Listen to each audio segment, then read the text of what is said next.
नवांश कुंडली का हम कई जगहों पर इस्तेमाल करते हैं because it is one of the most important divisional charts.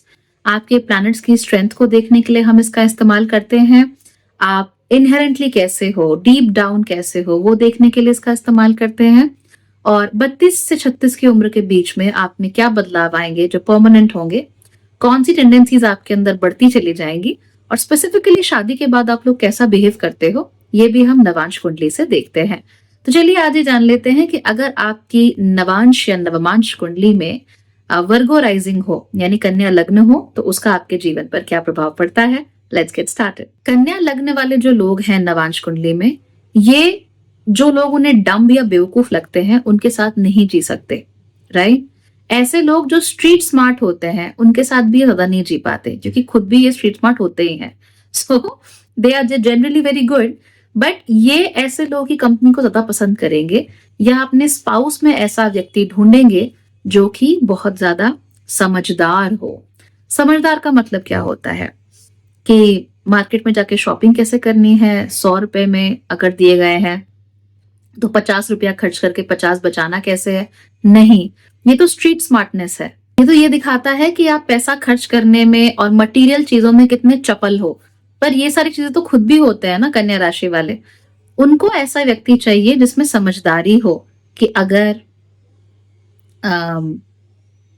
घर में बड़े हैं या मेहमान आते हैं तो उनको कैसे ट्रीट करना है, बच्चों को कैसे ट्रीट करना है, परिवार कैसे बना के रखना है, कब किस समय पर आपको किस तरीके से बिहेव करना है। तो ये जो ज्ञान आर्जन होता है और ज्ञान अर्जित करने वाले लोग होते हैं उनको वो बड़े अच्छे लगते हैं, जो ये जानते हैं कि भगवान का नाम कैसे लेना है, इंसान को धरती पे कैसे ट्रीट करना है, जिनकी कुछ फिलॉसफी होती है जिंदगी में। ऐसे लोग उन्हें बहुत अच्छे लगते हैं। अब जिनकी कोई फिलॉसफी ही नहीं है, कोई फलसफा ही नहीं है जिंदगी का, उसको लेकर दे आर लाइक ठीक है, ठीक है, नो प्रॉब्लम। बट अगर कोई इन्हें ऐसा मिले कि हाँ मेरी जिंदगी की फिलॉसफी है खुश रहना, the meaning of life is to be happy and we can only be happy when we live in the moment, तो ये भी एक फिलॉसफी है, उनको ये बड़ी अच्छी लगती है। वहां पर वो आकर्षित हो जाते हैं बहुत जल्दी। दूसरा, ये ऐसे लोगों के प्रति बहुत आकर्षित होते हैं हु हैव स्ट्रॉन्ग थॉट्स, यानी कि जिनकी पर्सनालिटीज बहुत स्ट्रॉन्ग होती हैं, जिनके कोई विचार होते हैं और काफी स्ट्रॉन्ग विचार होते हैं, एंड वो अपने विचारों से टस से मस नहीं होने वाले। तो जो इडियोलॉग्स होते हैं, जो विचारधारा के प्रति पूर्ण रूप से समर्पित लोग होते हैं, उनको लेकर भी ये लोग काफी हद तक अटैच हो जाते हैं। और यही वजह होती है कि कई बार प्यार में इनको धोखा भी खाना पड़ता है, क्योंकि जस्ट बिकॉज किसी की कोई विचारधारा है या कोई फिलॉसफी है, इसका मतलब ये नहीं है कि वो आपको प्यार भी उतनी ही शिद्दत से करेगा जितना कि वो अपनी फिलॉसफी पर फोकस करता है। तो इस वजह से कन्या राशि वाले लोग अक्सर धोखे खा जाते हैं प्यार में, और इन्हें ऐसा कोई मिलता नहीं है जो इन्हें प्यार कर सके, because love is also happening on a very emotional नहीं कहूंगी, एक मेंटल प्लेन पे हो रहा है, इंटेलेक्चुअल प्लेन पे आप प्यार करने की कोशिश कर रहे हो, जो कि ठीक नहीं होता। प्यार असल में आपके लिए क्या मायने रखता है? प्यार का मतलब है टू पीसफुली को एग्जिस्ट विद ईच अदर, एक दूसरे के साथ होना और पीसफुली होना, एक दूसरे को एनरिच करना। तो इसीलिए अगर कोई ऐसा स्पाउस है जो आपसे ज्यादा जानता है, आपसे ज्यादा मालूम है, आपसे ज्यादा समझदार है, तो आपको प्रॉब्लम नहीं महसूस होती है, आपको उल्टा अच्छा लगता है कि इसके यहाँ साथ होने से मुझे भी कुछ सीखने को मिल रहा है, मुझे भी कुछ जानने को मिल रहा है, मुझे भी ग्रो करने को मिल रहा है। So you feel very happy and इसीलिए कन्या राशि जब जिनकी नवमांश में राइज हो रही हो, ऐसे पुरुष कभी भी ऐसी स्त्रियों के साथ परेशान नहीं होते जो उनसे बेहतर होती है। तो मान लीजिए आप असिस्टेंट प्रोफेसर हैं, आपकी वाइफ प्रोफेसर है, आपको कोई फर्क नहीं पड़ता। In fact you like it, you like that she is a professor, you like that she knows a lot more than you like it कि उनको ज्यादा आता है। या मान लीजिए आप असिस्टेंट प्रोफेसर हैं और आपकी वाइफ भी असिस्टेंट प्रोफेसर है, बट उनकी 3 किताबें छप चुकी हैं, you'll be like wow that's amazing, that's cool, I like it, है ना। तो इस तरह की चीजें होती हैं और कन्या राशि की महिलाओं को भी ऐसा कोई दिक्कत नहीं होती है if their spouses are a lot better than them, थोड़ा बहुत नहीं, like a lot better than them, उससे वो इंस्पायर्ड महसूस करती है, उससे उन्हें अच्छा लगता है। हाँ, लेकिन जब सॉब स्टोरीज होती हैं तब वो ज्यादा कनेक्ट होते हैं, तो इंस्पायर होते हैं, हाँ दे नीड इंस्पिरेशन, उनको वहीं जाना चाहिए। लेकिन अक्सर क्या होता है, कन्या राशि वाले सॉब स्टोरीज, राम कहानीज, उसकी तरफ ज्यादा दौड़ पड़ते हैं। लोगों को खुश करने के लिए, उनको खुश देखने के लिए वो फिर दे स्टार्ट डूइंग थिंग्स उन्हें उन्हें खुश करने के लिए वो कुछ भी करना शुरू कर देते हैं, और ऐसे में कई लोग इनका फायदा भी उठा ले जाते हैं। खास तौर पे जो लोग बहुत इमेच्योर और बहुत सेल्फिश होते हैं ना, वो लोग कन्या राशि वाले लोगों की तरफ बहुत ज्यादा अट्रैक्ट होते हैं, उनके साथ बहुत ज्यादा टाइम स्पेंड करते हैं, और वो उनको पूरी तरीके से, मतलब आप यूं समझिए, निचोड़ लेते हैं। ये बहुत मैंने देखा है, and it's not a good picture. So उन्हें क्या करना चाहिए? It's better to be with people who inspire you instead of people who look up to you. तो जो आपसे इंस्पायर होते हैं वहां मत देखो, जो लोगों को देखकर आप इंस्पायर होते हो आप वहां जाओ, वो बेहतर रहेगा। आप लोग एक बात का और ध्यान रखिए कि अपनी हेल्थ आपको हमेशा अच्छी रखनी है, ठीक है? हेल्थ में आपको कोई कॉम्प्रोमाइज नहीं चलेगा। खास तौर पे दूसरों के लिए करते करते इस स्थिति में मत पहुंच जाइए कि अपने लिए कुछ किया ही नहीं, ये अपने आप को बुरी तरीके से इग्नोर कर दिया। खाना मिल रहा है तो खा रहे हैं, नहीं तो नहीं खा रहे हैं, कुछ भी खा लिया, जो मिल गया बस पेट भरने वाली बात है। ऐसे नहीं होने देना। ये कन्या राशि में बहुत होता है कि पेट ही तो भरना है, जो मिल गया ठीक है, but it's not correct, it's not right for you. Nutritious food is very very important for कन्या राशि। कन्या राशि की सबसे इंपॉर्टेंट चीज जो मेरे ख्याल से नवमांश कुंडली में बहुत ज्यादा निकल कर आती है, उभर कर आती है, वो ये है कि ये अपनों से बहुत ज्यादा अटैच होते हैं। उसमें भी ये पेरेंट्स, स्पाउस और बच्चों में से भी सबसे ज्यादा अपने स्पाउस से अटैच्ड होते हैं। सबसे ज्यादा प्यार इनका अपने स्पाउस से होता है। ये ऐसी स्थिति में कभी नहीं जाना चाहते जहां पर इन्हें अपने स्पाउस से अलग होना पड़े, या फिर उन्हें अपने आप को उनसे अलग देखना पड़े। इनसे ऐसा होता ही नहीं है। These people are one unit with their spouse. Okay, इसीलिए मैंने कहा ना, धोखे बहुत खा जाते हैं, क्योंकि अगर किसी से प्यार करने लगे तो वो उसको और खुद को फिर एक ही मानते हैं, वो डिफरेंशिएट नहीं करते इंडिविजुअल्स में, और क्योंकि डिफरेंशिएट नहीं करते इसीलिए फिर सामने वाली पार्टी इनको धोखा देती है या उनका फायदा उठाती है। तो ये अपने आप को उसी व्यक्ति के साथ मिलकर एक मानते हैं। इनके स्पाउस का हल्का सा भी मूड खराब हो तो इनको अच्छा नहीं लगता, इनका भी मूड खराब हो जाता है, और फिर ये उनके मूड को ठीक करने के लिए कुछ ना कुछ जरूर करेंगे कि मैं क्या कर दूं जिससे इनका मूड ठीक हो जाए, मैं इनके लिए क्या ले आऊं, मैं इनके सामने क्या प्रेजेंट कर दूं जिससे कि वो खुश हो जाएं, क्योंकि अगर वो खुश हैं तो फिर मैं भी खुश हूं। ये डिवोशन बहुत अच्छा होता है कन्या राशि लग्न के लोगों में, that they are 100% completely and totally devoted to you. आपके अलावा ये कहीं और देखने भी नहीं वाले, किसी और की तरफ ध्यान भी नहीं देने वाले। इनकी नजरों के आगे से कुछ भी निकल जाए, they are not going to pay attention, they are only going to pay attention to you. बच्चे अगर हो इनके, तो पहली बात तो they want kids in their life, लेकिन इनको सबसे ज्यादा जो मजा है वो बेटियों के साथ आता है। तो अगर कन्या राशि वाले पुरुष भी हैं तो वो भी ज्यादा फुलफिलमेंट बेटियों के साथ महसूस करते हैं, क्योंकि उनको एक अलग सा लगाव हो जाता है बेटियों के साथ। तो जितनी भी पापा की परियां है ना, उन सबके पापा कन्या राशि वाले होते हैं क्योंकि वे जेन्युइनली अपनी बेटी को परी बनाकर ही रखते हैं। There is something about them जिसकी वजह से फीमेल माइंड को वो एकदम से पढ़ लेते हैं, पता कर लेते हैं इमोशनली, खास तौर पे कि वहां पे क्या चल रहा है। तो ये इनके हमेशा हक में काम करता है, खास तौर पे जब बेटियां इन्वॉल्व होती हैं। तो अगर बेटियां आके बोले कि पापा मुझे माउंटेनियर बनना है, पापा कभी नहीं रोकेंगे, पापा अपने सारे रिसोर्सेज लगा देंगे ताकि बेटी जो बनना चाहती है वो बने।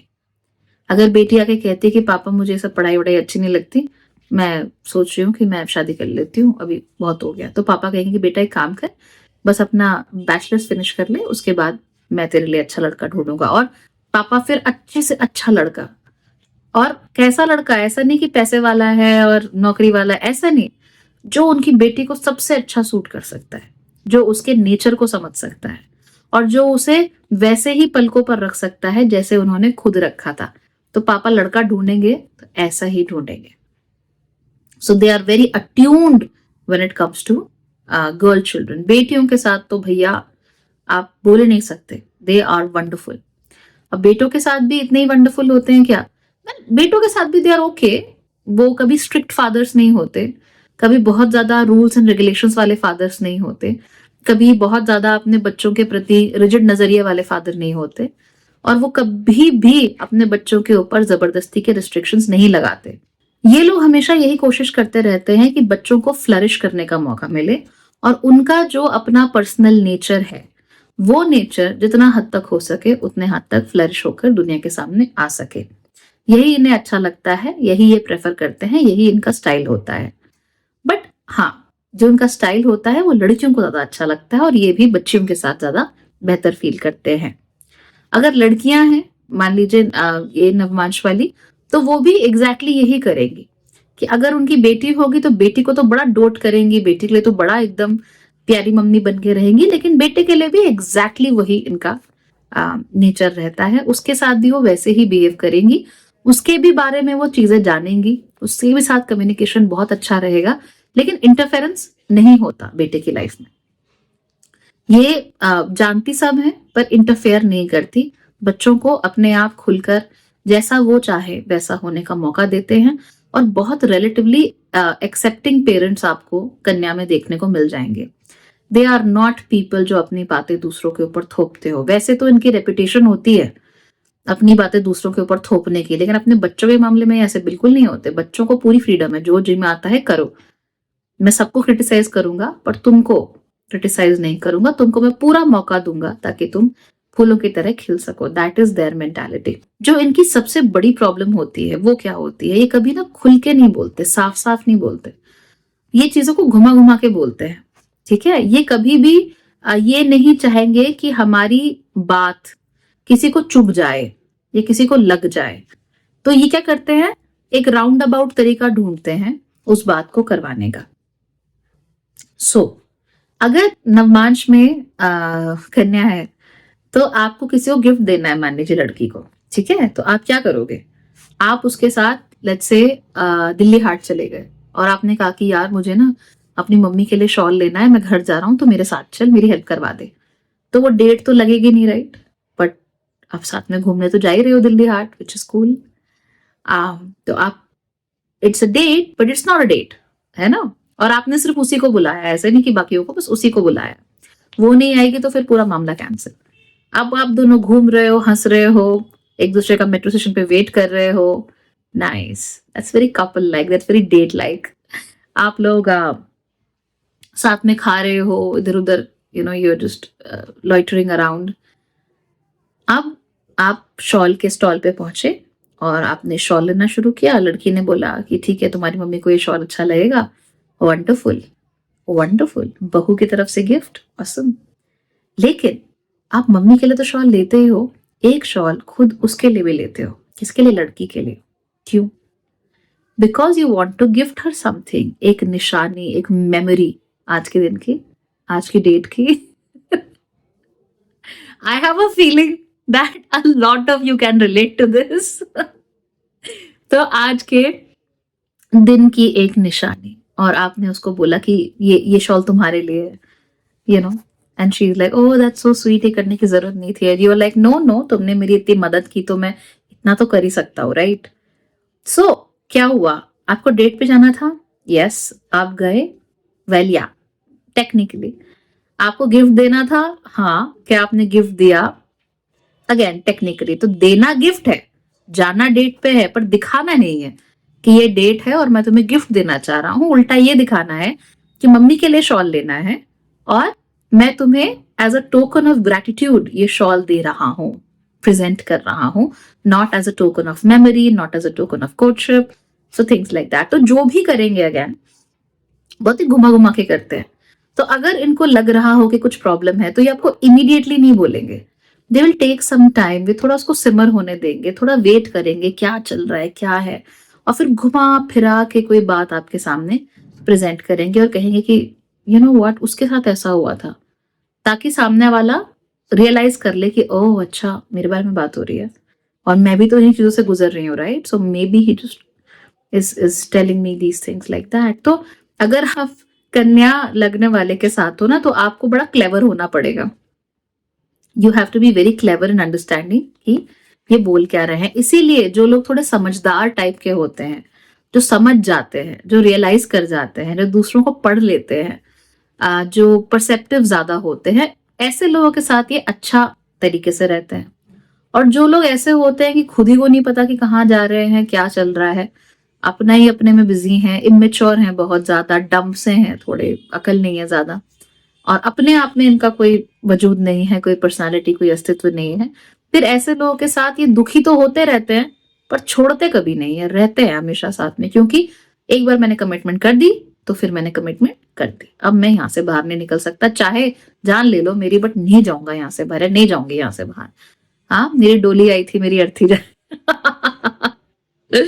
Wonderful wonderful, that's very devoted, I like that. It's cool right. तो ये आप लोग करते हो। बस एक बात ऐसी है जो लास्ट रह गई है और जो मेरे ख्याल से सबको पता होनी चाहिए, वो ये है कि हम यूजुअली वर्गोस को क्रिटिकल बोलते हैं और वो क्रिटिकल होते भी हैं, नो डाउट यूर क्रिटिकल, लेकिन उसके साथ साथ ही आप लोग बहुत ज्यादा सेंसिटिव भी होते हो। ये बात जनरली हम डिस्कस नहीं करते। आपको बातें चुभती हैं, बहुत ज्यादा चुभती हैं, बहुत दुख होता है, यहाँ तक कि अगर आप यूजुअली 7 बजे डिनर कर लेते हो शाम को और आज ध्यान नहीं दिया गया उस बात पे, या डिनर आराम से 9 बजे बन रहा है, आप बोलोगे कुछ नहीं पर आपको हर्ट हो जाएगा कि क्या कहते हैं, नहीं बना। आप, मम्मी ने सुबह बोला था कि हाँ बेटा शाम को मैं तेरे लिए पनीर की सब्जी बनाऊंगी या चिकन बनाऊंगी, और आप शाम को घर पहुंचे, एंटिसिपेशन बहुत हावी है कि अरे भाई मम्मी ने आज बढ़िया खाना बनाया, सो दावत होगी, और पता चला कि मम्मी भूल गई है, मम्मी को कहीं जाना पड़ा या कुछ हो गया तो नहीं बना, और मम्मी ने कहा बेटा बाहर से मंगा लो। तो मुद्दा ये नहीं है कि बाहर से मंगा लो, और प्रोबेबली बाहर का खाना महंगा है और आपको पसंद है, मुद्दा ये है कि बोला था कि शाम को पनीर या चिकन बनाऊंगी और वो नहीं बना, तो वो हर्ट हो गया।